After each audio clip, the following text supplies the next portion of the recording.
Herkese merhabalar arkadaşlar. Örgü Diyarı YouTube kanalıma hoş geldiniz. Bugün sizlere tunus işi iki renkli çok güzel kolay bir model anlatımı yapacağım. İp olarak şöyle bebe yünü kullanacağım. Tığ olarak da şu şekilde 3,5 milim tığ kullanacağım. Şimdi hemen yapım aşamalarına geçiyorum. Evet arkadaşlar, şöyle beyaz ipimi aldım. Zincir çekerek modelime başlayacağım. Başlangıçta zincirlerinizi çok sıkı çekmeyelim arkadaşlar.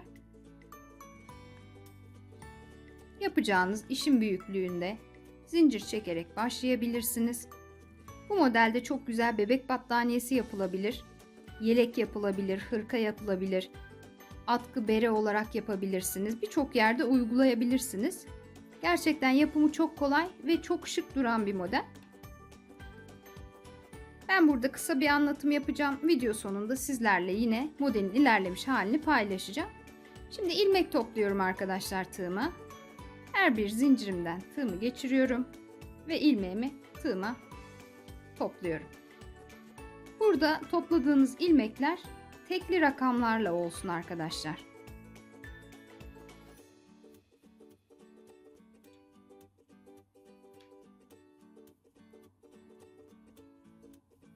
Bebek battaniyesi yapmak için bu kısa tunus tığları yeterli olmuyor.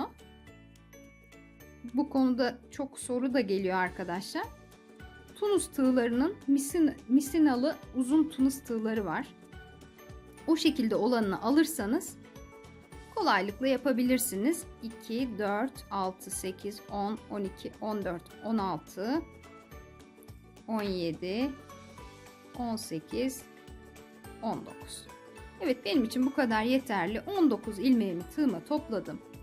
Şimdi şöyle ikisini birlikte kapattım. Bir tane zincir çektim.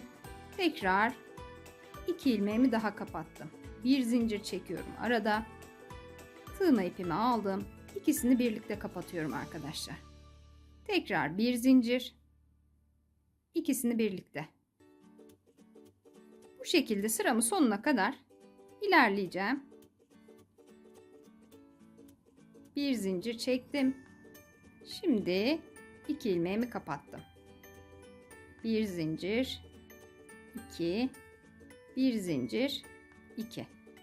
Bakın sonda tek ilmeğim kalıyor. Burada yine bir zincir çekiyorum. Son 2 ilmeğim kaldığında bir diğer rengimi alıyorum arkadaşlar. Bakın şöyle ipimi aldım. Dilerseniz burada beyaz ipimizin üzerine bağlayarak yapabilirsiniz. Ya da bu şekilde bir tane zincir çekip ipimi buraya sabitledim arkadaşlar. Bakın şimdi şu ilk baştaki boşluğundan tığımı geçirdim. 1, 2, 3 tane zincir çektim buraya. Hemen şu alttaki 2 ilmeğim vardı. İkisinin birden içinden geçtim. İpimi aldım ve zincirlerimin boyunda yükselttim. Bakın şöyle. Şimdi hemen bir yandaki boşluğa geçiyorum. Şu ikişer ikişer kapattığım ilmeklerin arasında oluşan boşluklar. Tığımı geçirdim. 1, 2, 3 tane zincir çektim yine. Hemen şuradaki alttaki 2 ilmeğimin içinden geçtim ve ipimi uzattım. Bir sonraki boşluğuma geçtim. 1, 2, 3. 3 zincir çektim. Ve hemen şu önündeki 2 ilmeğimin içinden tığımı geçirip ipimi uzatıyorum. Bakın şöyle. Yakından göstereyim. Tekrar devam ediyorum. Boşluklarıma 3 zincir ve alttaki şu 2 ilmeğimden uzun ilmeğimi alıyorum. Sıra sonuna kadar bu işlemi yaparak ilerleyeceğiz arkadaşlar.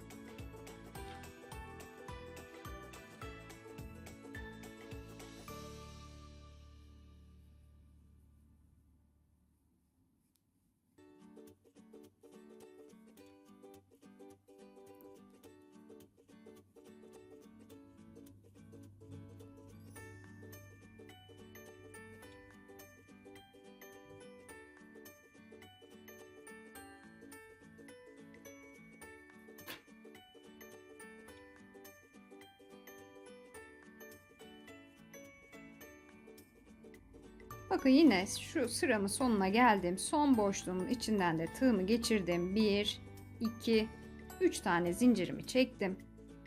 Şuradaki sondaki 2 ilmeğimin içinden tığımı geçirdim. Ve yine uzun ilmeğimi bu şekilde oluşturdum. Sıramı sonuna kadar tamamlamış oldum. Şimdi kapatacağım arkadaşlar. Bakın tığımla ipimi aldım. Şu son ilmeğim ve çektiğim 3 zinciri ikisini aynı anda kapattım. Arada bir zincir çekiyorum. Tekrar tığıma ipimi alıp ikisini birlikte kapattım. Bir zincir, ikisini birlikte kapatıyorum. Bir zincir çekiyorum. Bu şekilde sıramın sonuna kadar aynı şekilde ilerleyeceğim. Arada bir zincir, bir uzun ilmeğim, bir de zincirli olan ilmeğimi ikisini aynı anda kapatıyorum arkadaşlar.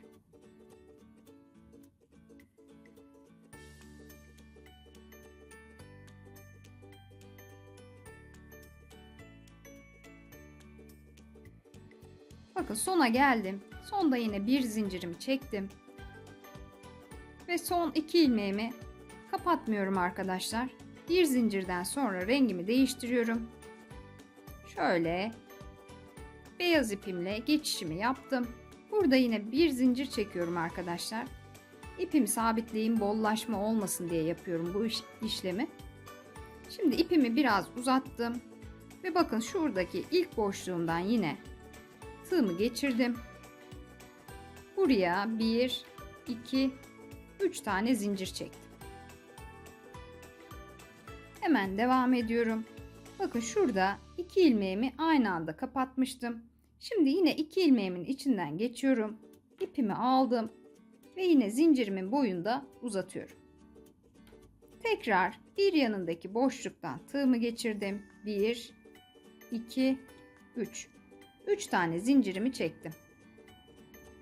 Ve hemen şuradaki 2 ilmeğimden ipimi aldım ve uzattım.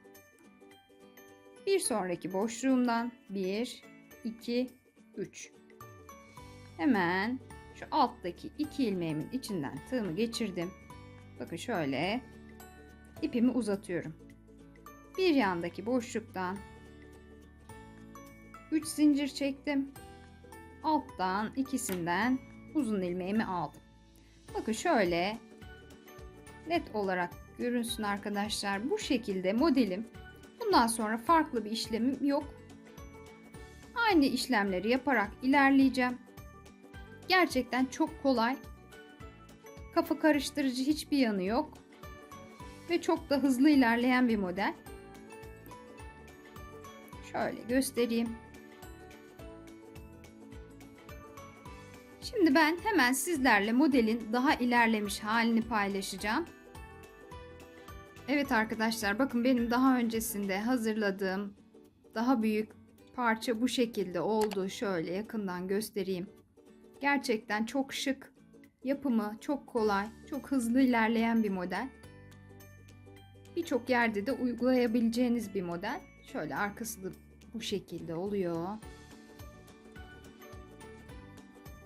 Yapacak olan arkadaşlara şimdiden kolaylıklar diliyorum. Başka bir videoda görüşmek üzere. Hoşça kalın.